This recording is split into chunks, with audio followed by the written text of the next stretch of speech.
যে আমার বিরোধিতা করবে সে জাহান্নামে যাবে। এখান থেকে কি বুঝলেন?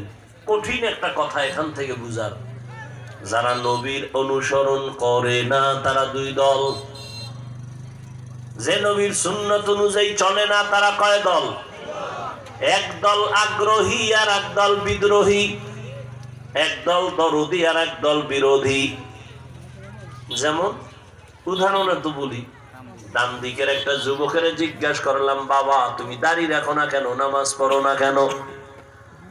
আমার যুবক ভাই বললেন, হযরত মনে চায় দাড়ি রাখবো, নামাজ পড়বো, পারি না, দোয়া করবেন, চেষ্টা করব। কি বুঝলেন? দরদি না বিরোধী? বিরোধী। দরদি। আগ্রহী না বিদ্রোহী? বাম দিক থেকে একটা যুবকের বললাম, বাবা নবীর আদর্শে দাড়ি রাখো না কেন, নামাজ পড়ো না কেন? আমার কথাটা শেষ না হতে বিদ্যুতের গতিতে বলল, দাড়ি না রাখলে অসুবিধা কি? দরদি না বিরোধী? আগ্রহী না বিদ্রোহী? নবীজির আদর্শ মানার বেলায় বিদ্রোহীর আর এক নাম তাজা বেঈমান।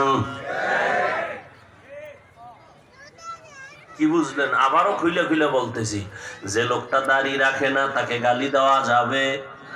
খুব মনে রাখেন ভালো করে। অনেকে সি করে, কিছু বুজুর্গ আছে, মূর্খ বুজুর্গ, এরা একটু নামাজ টামাজ পড়তে পারলে, তাবলিগ টাবলিগ করতে পারলে আলেম গো সহে বাজে না। বেনামাজি দেখলে সি সি সি।